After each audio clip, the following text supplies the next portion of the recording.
मित्रांनो, माहीत झालं ना, आपल्या पिंपरी चिंचवडमध्ये एक अशी मेट्रो येणार आहे जी आपल्या शहराचा प्रवास कायमचाच बदलू शकते.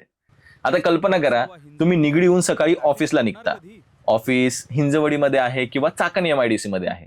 पण दररोज ट्रॅफिकमध्ये 1 ते 1.5 तास अडकताना आणि पिंपरी चिंचवड मधल्या लाखो नागरिकांची हीच रोजची कथा आहे. पण पुढच्या काही वर्षांमध्ये ना ही कथा पूर्णपणे बदलू शकते बरं का.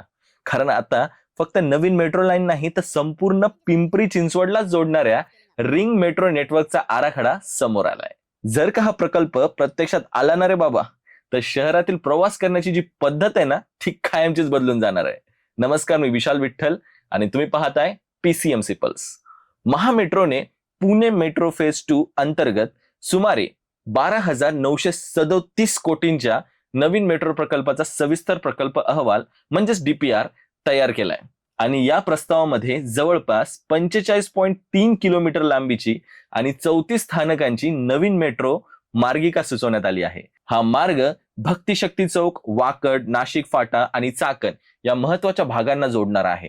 पण या प्रकल्पाची खरी ताकद फक्त नवीन मेट्रो लाईन नाही, तर संपूर्ण शहराला एकमेकांशी जोडणारं नेटवर्क आहे. या मार्गांची जोडणी आधीपासूनच सुरू असलेल्या भक्तिशक्ती, वाकड चौक, नाशिक फाटा आणि संत तुकाराम नगर या 4 महत्वाच्या मेट्रो स्थानकांशी होणार आहे. म्हणजेच काय, तर भविष्यातून एका मेट्रो मार्गावरून दुसऱ्या मार्गावर जाणं अधिक सोपं होणार आहे. रोजच्या प्रवासाचा वेळ वाचेल, सार्वजनिक वाहतूक अधिक सोयीस्कर होईल आणि आपण आपल्या प्रायव्हेट व्हेकल्सवर डिपेंड राहण्याची गरज कमी होणार. पण या प्रकल्पातील सर्वात मोठी कल्पना म्हणजे रिंग मेट्रो.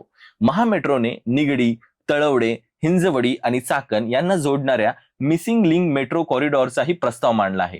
ही लिंक प्रत्यक्षात आली ना, तर पिंपरी चिंचवडमध्ये पहिल्यांदाच रिंग मेट्रो नेटवर्क तयार होऊ शकतं. आता साध्या भाषेत सांगायचं म्हणजे तर आजच्या शहराला एका टोकावरून दुसऱ्या टोकावर जाण्यासाठी अनेकदा मध्यवर्ती भागातून जावं लागतं.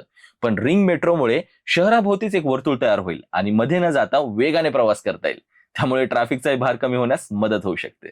आता याचबरोबर अजून एक तळेगाव, चाकण आणि शिक्रापूर या मार्गांवर भविष्यात इंटिग्रेटेड डबल डेकर कॉरिडॉर उभारण्याचाही सूचना करण्यात आलेल्या आहे. म्हणजेच काय, तर खाली रस्ता आणि त्यावर मेट्रो अशी दुहेरी वाहतूक व्यवस्था उभारण्याची संकल्पना आहे. तसेच भक्तिशक्ती चौक, भुजबळ चौक, वल्लभनगर आणि मोशी येथे मल्टी मॉडल ट्रान्सपोर्ट हब विकसित करण्याचा प्रस्तावही मांडण्यात आलेला आहे.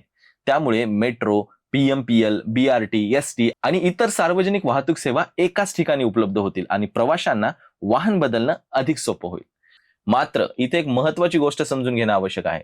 सध्या हा प्रकल्प अंतिम मंजूर झालेला नाही. हा केवळ सविस्तर प्रकल्प अहवाल म्हणजेच DPR आहे, जो पिंपरी चिंचवड महापालिकेच्या सर्वसाधारण सभेसमोर मान्यतेसाठी सादर करण्यात आला आहे.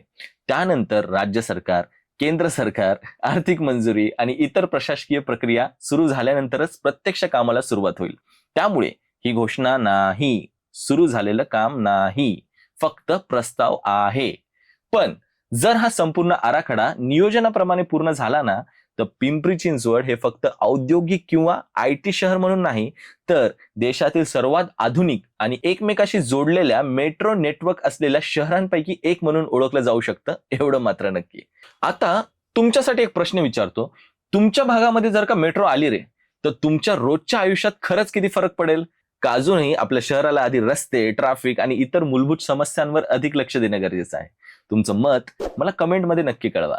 आणि तुम्हाला व्हिडिओ आवडला असेल तर चॅनलला सबस्क्राईब करायला विसरू नका. भेटूया पुढच्या व्हिडिओमध्ये. धन्यवाद.